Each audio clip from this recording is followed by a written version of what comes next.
हरे कृष्णा, राधे राधे। कैसे हैं आप सब लोग? आशा है आप सब लोग परम सुख में होंगे, आनंद में होंगे, मंगल में होंगे। बिहारी जी और शिव जी की कृपा आप सब पर बरसती रहे। तो जी, मौनी अमावस्या ईश्वर से जुड़ने का संगम है, हमारी आध्यात्मिक उन्नति करने का अवसर है।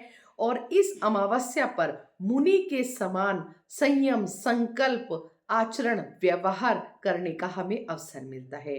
मौनी अमावस्या, जैसे कि नाम से ही स्पष्ट है, मौन रहकर स्नान, दान, जाप और ईश्वर तक जुड़ने का महासंगम है मौनी अमावस्या।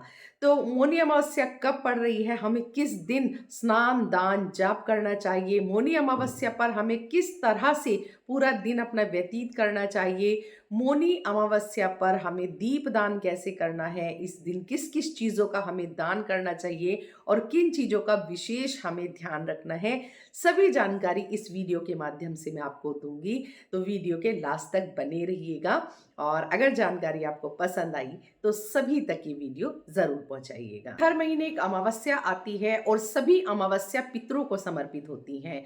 तो साल की बड़ी अमावस्या में से आती है मौनी अमावस्या। जैसा कि नाम से स्पष्ट हो रहा है, मौनी अमावस्या यानी मौन रहकर स्नान, दान, जाप, पूजन इत्यादि करना। इस दिन मनु ऋषि का जन्म माना जाता है और सभी मुनियों को यह समर्पित होती है। यानी इस अमावस्या का जब हम व्रत करते हैं तो हमें मुनियों की तरह संयम से और उनके आचरण, व्यवहार, उनकी संकल्प को, उनकी पूजा पाठ, उनकी साधना को हमें सीखना चाहिए। मौनी अमावस्या पितरों को समर्पित होती है। अगर आपके घर में पितृदोष है तो इस अमावस्या पर आपको व्रत करना चाहिए और शाम को जो है आपको अन्न खाकर व्रत का पारण कर देना चाहिए। तो मौनी अमावस्या कब मना रहे हैं? तो 28 जनवरी को शाम 7:35 से अमावस्या तिथि का प्रारंभ हो रहा है, जिसका समापन होगा 29 जनवरी को शाम 6:05 पर। तो उदया तिथि के हिसाब से 29 जनवरी को मौनी अमावस्या का पावन पर्व हम मनाने जा रहे हैं। इस दिन सुबह सुबह हमें स्नान करना है, उसके बाद में पूजा पाठ इत्यादि हमें करना चाहिए, दान करना चाहिए। और महाकुंभ चल रहा है, यानी कि पूर्ण महाकुंभ चल रहा है, जिसके शाही स्नान की बहुत बड़ी तिथि मौनी अमावस्या है। करोड़ों लोग प्रयागराज में आस्था की डुबकी लगाएंगे। अगर आपको अवसर मिल रहा है तो आप जरूर से प्रयागराज जाइएगा और मौनी अमावस्या के शाही स्नान में शामिल होकर के अपने आप को धन्य कीजिएगा। क्योंकि त्रिवेणी के संगम में जब मौन रहकर आप स्नान करेंगे, भगवान की साधना करेंगे, तो आपको परम पुण्य की प्राप्ति होगी। लेकिन एक चीज का विशेष ध्यान रखिएगा, अगर आप मौनी अमावस्या पर स्नान के लिए जा रहे हैं तो अपने पितरों से आप आग्रह कीजिएगा, हे पितृदेव महाराज, आप भी हमारे साथ स्नान करने के लिए चलिए। और वहां पर आप अपने पितरों के नाम की एक डुबकी लगाइएगा और अंजलि में आप थोड़ा सा जल लेकर और घर से काले तिल लेकर के जरूर जाइएगा। काले तिल जब आप लेकर जाएं तो अंजलि में थोड़ा सा काला तिल डालकर आपको सूर्य देव के नाम का अर्घ देना है। और अगर आपको वहां दिशा का ज्ञान हो तो दक्षिण दिशा की तरफ मुख करके हाथ में थोड़ा काला तिल लेकर अपने पितरों को भी आपको तर्पण करना चाहिए। लेकिन पितरों का जो तर्पण है आपको इस तरफ से किया जाता है, आपको ऐसे पितरों का यहाँ से जल छोड़ना है।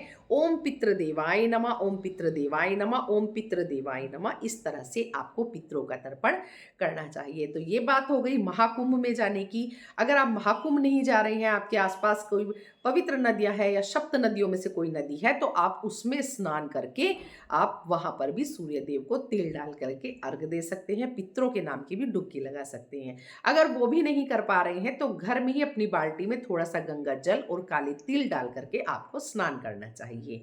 आपको सूर्य देव को इस दिन अर्घ जरूर देना है, उसमें आप थोड़ा सा काला तिल जरूर डालिएगा, सूर्य देव को अर्घ दीजिएगा और दक्षिण की तरफ मुख करके 1 लोटा जल आपको पितरों के नाम का जरूर देना है, उसमें भी आपको काली तिल डालने चाहिए। मौनी अमावस्या, जैसे कि नाम से स्पष्ट है, मौन रह करके आपको पूरा दिन तपस्या करनी है। लेकिन देखिए, भागदौड़ भरी ज़िंदगी है, सभी ग्रस्त हैं, कोई नौकरी वाले हैं, किसी के बच्चे स्कूल जा रहे हैं, ऑफ़िस जा रहे हैं, सब तो इतना पॉसिबल नहीं हो पाता हम लोगों के लिए।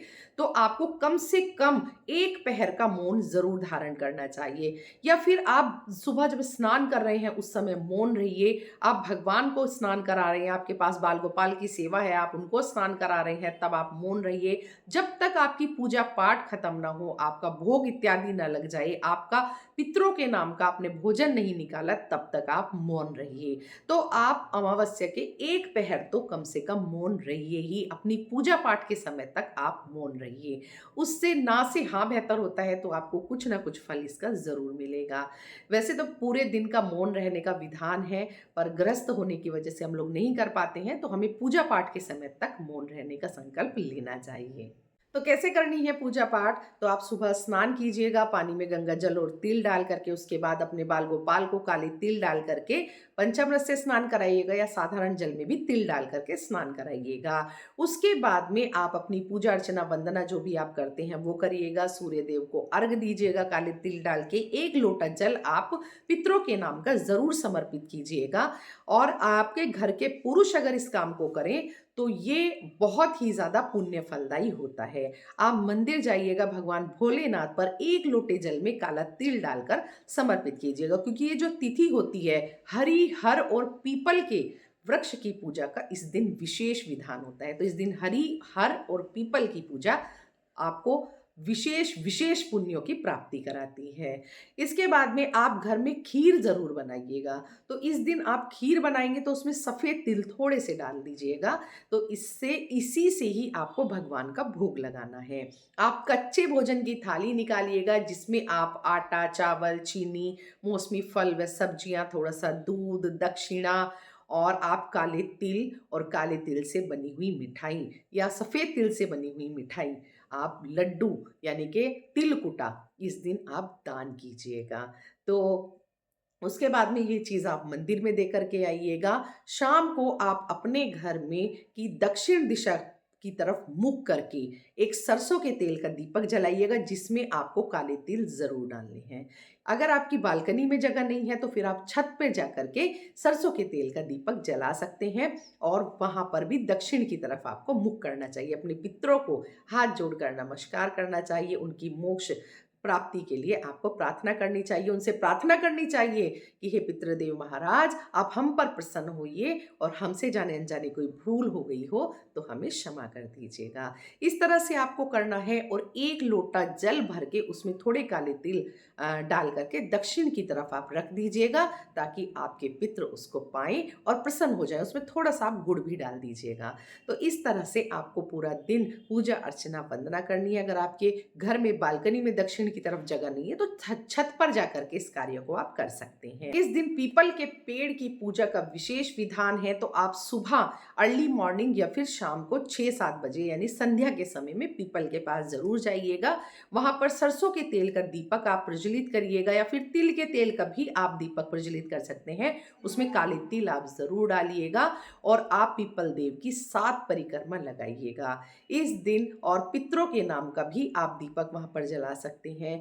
तिल का विशेष विशेष विशेष महत्व है, तो तिल कितनी प्रकार से आप यूज़ कर सकते हैं वो भी मैं आपको बताती हूँ। तो सबसे पहले आपने नहाने के जल में तिल का यूज़ करना है, तो काले तिल आप लीजिएगा।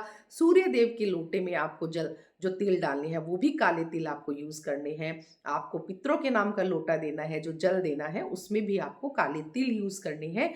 पितरों के नाम की जो आप रात को जोत जलाएँगे शाम के समय, उसमें भी आपको काले तिल डालने हैं। पीपल पर जो आप दिया जलाएँगे उसमें भी आपको काले तिल डालने चाहिए। आप थोड़ा-सा आटा लीजिएगा 2 चम्मच, उसको तवे पे भून लीजिएगा, थोड़े से तिल लेकर उनको भी भून लीजिएगा। काले तिल लीजिएगा, उसमें थोड़ी-सी शक्कर मिलाकर आप चींटियों को खिलाइएगा।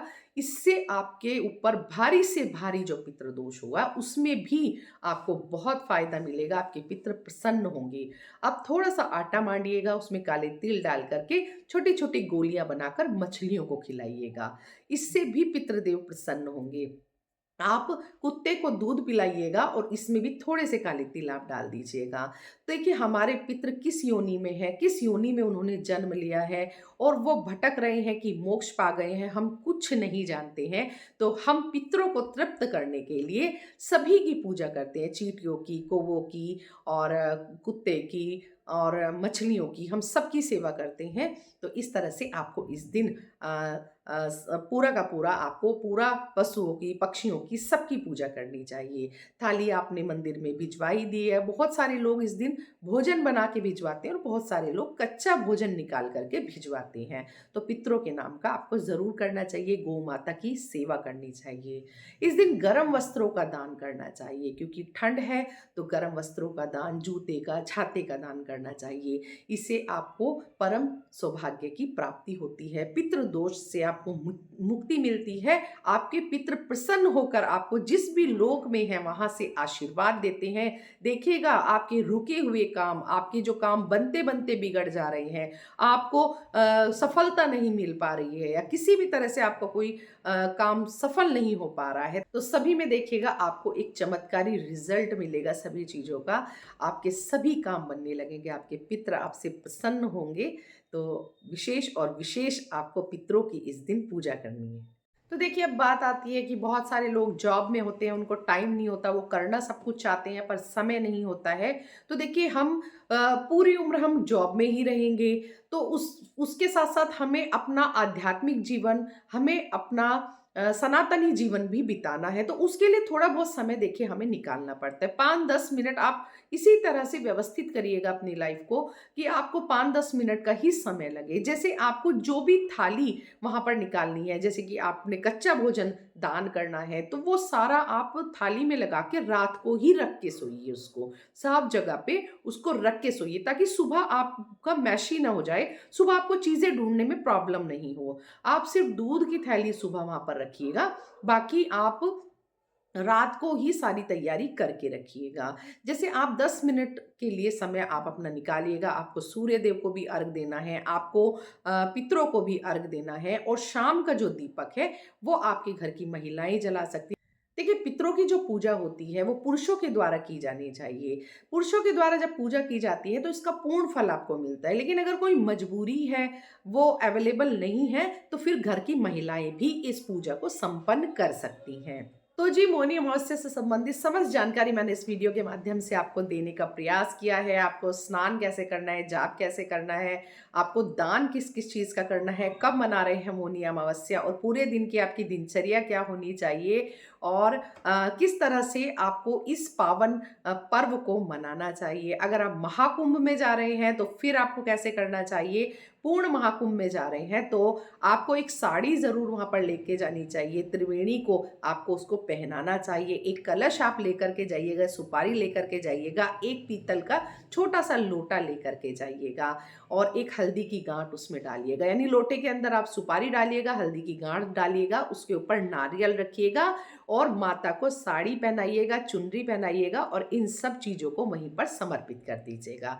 तो इस तरह से पूर्ण महाकुंभ का भी आपको पूरा फल मिलेगा। और अगर वहाँ जा रहे हैं तो वहीं आप पितरों के नाम का तर्पण कर दीजिएगा, वहीं पर दान कीजिएगा। कम से कम आप एक पंडित जी को, एक भिखारी को वहाँ पर ज़रूर से भोजन कराइएगा, तो आपके पुण्यों में वृद्धि होगी। तो जी, समस्त जानकारी मैंने आपको इस वीडियो के माध्यम से देने का प्रयास किया है। अगर कोई चीज़ आपको रह जाती है, कुछ और पूछना है, तो आप कमेंट बॉक्स में कमेंट करके पूछ सकते हैं। और मेरे चैनल को अगर अभी तक सब्सक्राइब नहीं किया है तो प्लीज़ चैनल को सब्सक्राइब कीजिएगा, बेल आइकन को प्रेस कीजिएगा, ताकि आने वाली मेरी सभी वीडियो का नोटिफिकेशन आपको मिलता रहे। वीडियो ज़रा सी भी अच्छी लगी है तो लाइक कीजिएगा, कमेंट कीजिएगा, शेयर कीजिएगा। मिलते हैं नई वीडियो के साथ, तब तक के लिए जय श्री राधे।